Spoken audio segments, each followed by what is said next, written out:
Are you tired of the endless big intense open worlds that seem to dominate the gaming landscape? Well, don't worry, as in this video we will be looking at the 10 best games that will captivate you from start to finish and will also provide the same level of action combat, detailed environments, along with beautiful immersive graphics.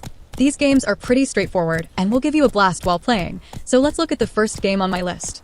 Number 10, Shadow Warrior. This one is a trilogy, means you have 3 amazing hack-and-slash action games waiting for you. Shadow Warrior is a first-person shooting game. While not exactly as the game, also offers you several different weapons along with awesome guns with insane powers. Your main goal is to travel to different locations and just kill a bunch of different creatures. I am not going to go too deep into the storyline, but all 3 game stories are basic and provides a simple base for the overall gameplay.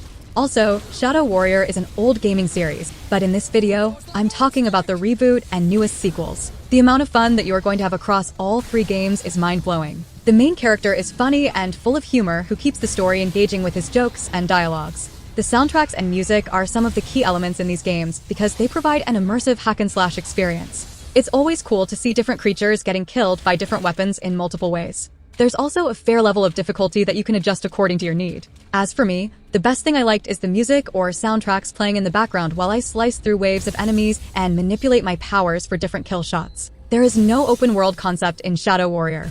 You are pretty much dropped in a specific location, and from that point on you just need to move forward while making your way in between the enemies. Some of the other highlights are the environments, cutscenes, and art design. You will see a bunch of different beautiful environments throughout your playthrough.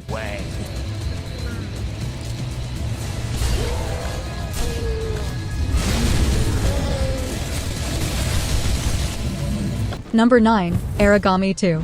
This game is the best mediocre ninja game. It has everything that most of us want from ninja games such as powers, stealth, Japanese elements, and more. In the sequel, players take on a role of a vigilant assassin who happens to have the power to control the shadows. In fact, there's a whole village where our fellow assassins exist. The main mission is to solve the mysteries and conspiracies that threaten the existence of the homeland.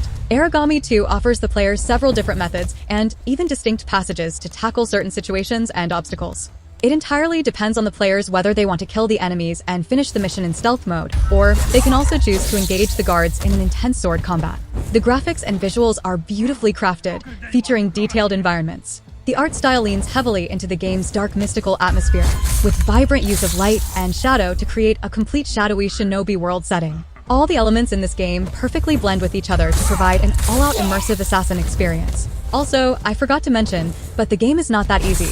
It provides a nice challenge according to the requirements of the players. From lowly foot soldiers to powerful sorcerers, players will face a wide range of adversaries, each with their own strengths and weaknesses. Overall, Aragami 2 delivers a thrilling blend of action, stealth, and storytelling, set in a Japanese shinobi-style world. The game will provide you with cool moves and tactics, along with a sense of difficulty to make sure that you are always engaged and won't feel bored.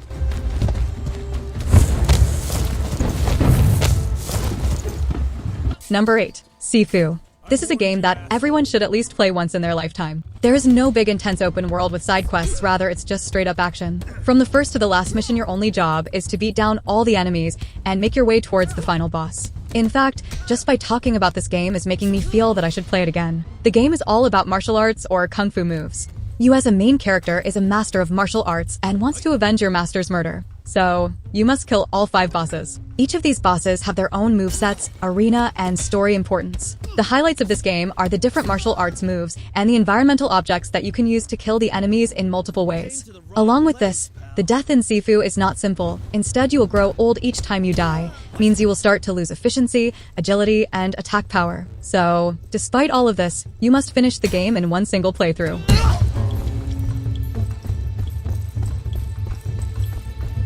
Put that down. Number 7. I don't think I need to say anything about this game. Hollow Knight is an insanely popular Metroidvania game with a touch of platform elements. At this point, almost everybody knows about the beautiful environments and difficulty level of Hollow Knight. I personally consider this game among some of the best Metroidvania games of all time. However, I won't recommend playing this if you're not a fan of the genre. The story is really good, which keeps getting better over time. Most of the basic enemies are relatively easy, or we can say that the game provides enemies from easy to challenging. The issue becomes critical when you fight the bosses in this game. Some players also says that boss fights are too difficult and kind of unbalanced as they require impeccable timing. As for me, I will say that if you plan on getting into this game, then brace yourself for a lot of grinding and just keep getting better. It's not your normie level platform type game. The best thing about Hollow Knight is the completion time. The game manages to rival some of the best third-person single-player games, as it also features a story that will take you over 25 hours for full completion, not to mention the side stuff. Now, I'm not going to say that the game is a suitable choice for players who prefer peaceful games, as Hollow Knight features a lot of dark environments, lore, and blood scenes. The game features a big open world, which is not your typical single-player open world. You have the option to freely roam around and stumble upon items and bosses, but the overall game is still Metroidvania. You may feel slightly bored, but if exploring is your thing and you also like challenges, then Hollow Knight will be a good choice comparing to other open world games.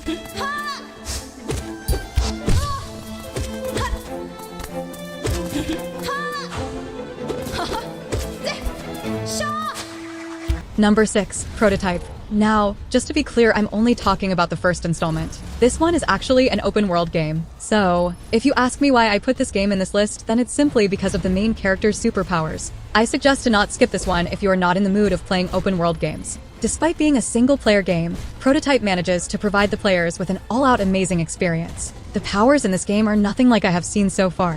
Apparently, you can transform your hands into different mayhem weapons. Also, the main character Alex Mercer is straight up awesome. Unlike other open world games, Prototype is so much fun as you're a superhuman means it won't take a lot of time getting from point A to point B. The main story is also compelling and engaging as our main character was first a normal human and then gets his powers because of scientific experiment. Prototype is also a highly underrated game and not many players know about it. This is one of those games who provides the players with insane powers and makes him the strongest, which means that the game lets you do anything. The major highlights are the cool powers, storyline, and the amount of fun you can have by just free roaming the entire city. They're responsible. And they'll pay.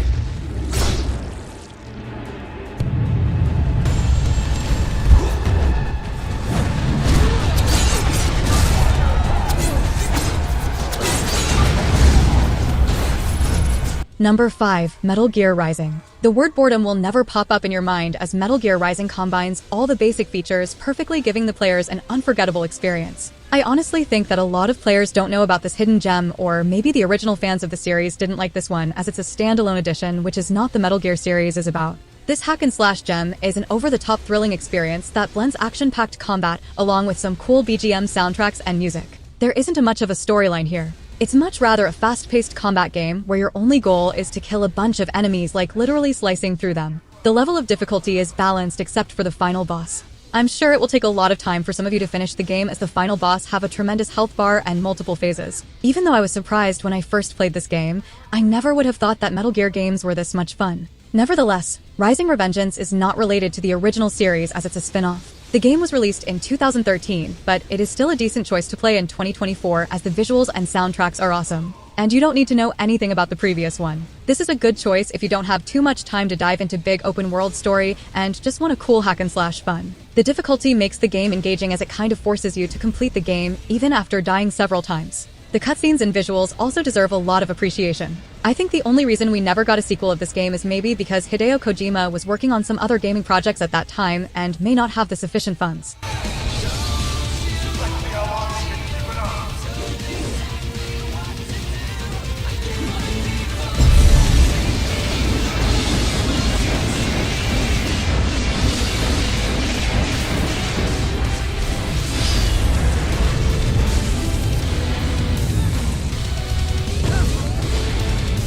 Number 4, Sekiro. My all-time favorite From Software game. Honestly, I'm not a fan of playing a game several times after finishing it, but I played Sekiro 4 times. This proves how amazing the game is. However, Sekiro is not for everyone. You may find that the game is not boring and there is no open world concept, but you will be troubled by the level of difficulty this game has. Pretty sure that it's not for those who have never played any From Software game before. The game is much harder than other Shinobi games and even Elden Ring. Bloodborne is the only game that comes close to Sekiro.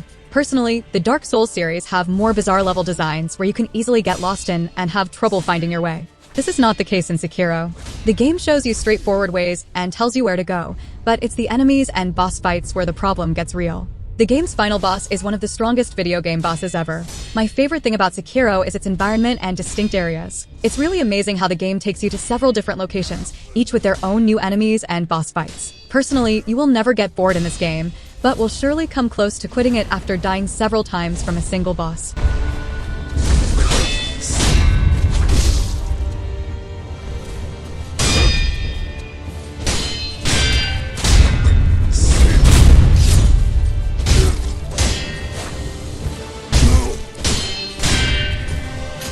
Number 3. Devil May Cry 5. Now, DMC series is something that no one can ever call boring. The main character Dante is the only one you need who can easily make the game fun just by his awesome dialogues. My favorite elements from this installment are the cutscenes and the fights along with Dante's bike. Hack and slash is a genre that anyone can play despite it being their favorite or not. I mean, most of us love slaying a bunch of different creatures in cool playstyles. So, if you haven't, then why not give Devil May Cry series a try? Honestly, almost all the installments are great with each having their own pros and cons. I just decided to put the 5th part from the franchise as it is more graphically and visually improved. Don't get me wrong, but I don't really play Devil May Cry games for their storylines. The main story just serves as a normal basic plot to keep the game engaging. It's the gameplay and cutscenes that make it a memorable franchise. Tell me, who is your favorite character from the series?